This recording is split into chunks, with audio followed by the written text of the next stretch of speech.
তোমার দাদা খুব খচ্চর মানুষ ছিলেন। ফুলশয্যার রাতে এই স্বাভাবিকভাবেই উত্তেজনা নিয়ে অপেক্ষা করছিলাম ওর জন্য। সেই রাত্রে 2টো 3টে বেজেই গেল, তবু মানুষটা ঘরে ফিরল না। ভোর 4:30 নাগাদ ঘরে ঢুকলো পুরো মাতাল অবস্থায়, আর এসেই আমার চিবুকটা ধরতেই ধপাস করে শুয়ে পড়ল আর নাক ডেকে ঘুমিয়েও গেল। আর আমি রাগ করে একটা খিস্তি দিয়ে ওকে লাথিও মেরে ফেললাম, আর ও ওপর থেকে নিচে পড়ে গেল। নিচে পড়ে গিয়ে একটা দাঁতও ভেঙে গেল। সেই থেকেই তোমার দাদার সামনের দাঁতটা আর নেই। অথচ দেখো আজ মানুষটাও আর নেই। কি করবে বলো বৌদি, মালটার বয়সও হয়েছিল অনেক।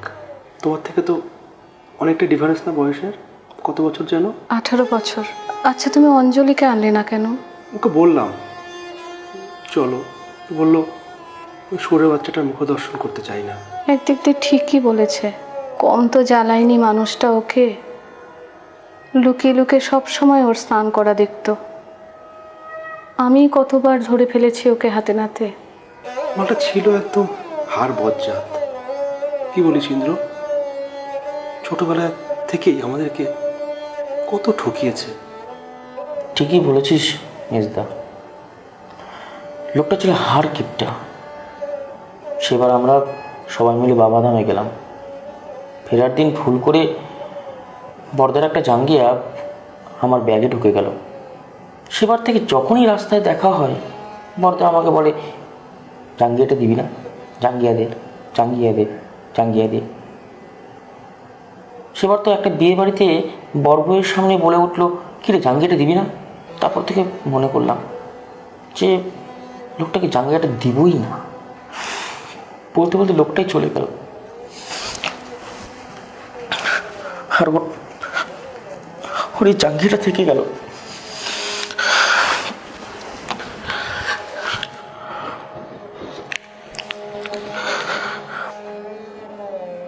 বর্দা, তুমি রাগ করো না। তোমার জাঙ্গিয়াটা আমি এতদিন আটকে রেখেছিলাম বলে আমাকে ক্ষমা করে দিও বর্দা, ক্ষমা করে দিও। ও, তোমাকে তো একটা কথা বলাই হয়নি। তোমার সেই জাঙ্গিয়ার পরিবর্তে বর্দা আমার 2টো ইনারওয়্যার নিয়ে রেখেছিল। দেখেছিস মিসদা, বর্দা কত হিসেবে। লোকটা ছোট থেকেই হিসেবে ছিল খুব পরিপাটি। বর্দি, দেখো তো আমার ওই ইনারওয়্যার 2টো খুঁজে পাও কিনা। সেটা কি আর আছে রে ছোট? আমাকে দিয়ে বলেছিল আমার জন্য নাকি কিনে এনেছে, তাই আমি ব্যবহার করে ফেলেছি। ও আচ্ছা। ছোট, তুই কতদিন পরে স্লিভলেস পরলি রে? হ্যাঁ, এতদিন তো বর্দার নজরের কারণেই পড়তে পারিনি। বাবার একটা কথা আজও মনে পড়ে আমার। মাল খেয়ে এসে লোকটা আমাকে হেব্বি কেলাতো, খিস্তি করতো,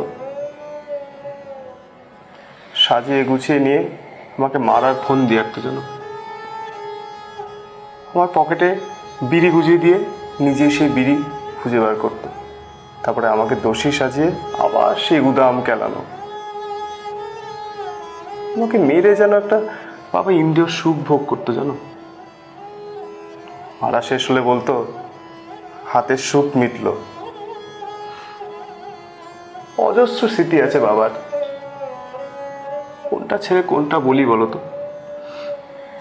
মা, তোমার মনে আছে আমি ক্লাস 9-এ ফার্স্ট হলাম? বাবা কিছুতেই বিশ্বাস করতে চাইছিল না আমি নাকি টুকলি করে পাশ করেছি। সে খুব মারলো আমাকে জানো, প্রচুর মারলো আমাকে। তারপর সেই তখনই দৌড়ে স্কুলে গেল, সব খাতা চেক করালো টিচারদেরকে দিয়ে। আমার শেষ একটাই আক্ষেপ যে কেন প্রেম করলাম। প্রেমটা না করলে হয়তো মেয়েটা থাকতো। জানো তো বম্মা, জেঠু আমার জীবনটা নাজেহাল করে দিয়েছিল। কেন রে লুনা, কি করেছিল? জেঠু আমার প্রেমিকদের কাছ থেকে গিয়ে ঘুষ নিত, বলতো টাকা না দিলে নাকি প্রেম করতে দেবে না। এই করে করে জেঠু আমার 18টা প্রেমিকের কাছ থেকে সব মিলিয়ে 53,000 টাকা নিয়েছিল।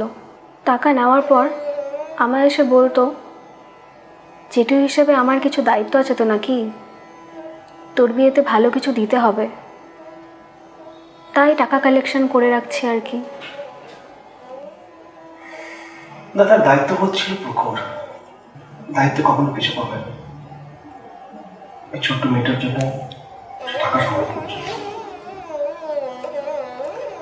ঠিকই বলেছ ঠাকুরপো। দাদার কথা বলতে গেলে আর শেষ হবে না। মনটা বড় ভারী হয়ে আসছে।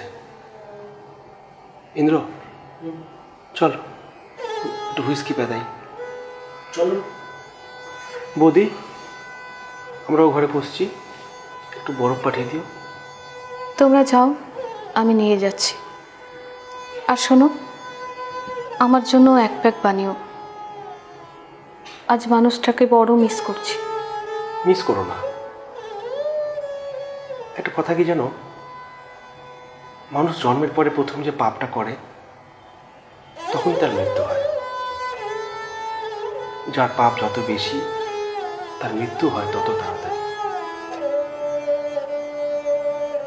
দাদার পাপের সংখ্যা এতটাই ছিল, আমরা যতটুকু জানি আর কি, তাতে তার মৃত্যু বহুদিন আগে হয়ে গেছে।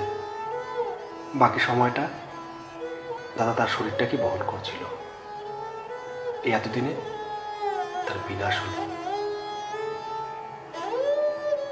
ইন্দ্র, চল।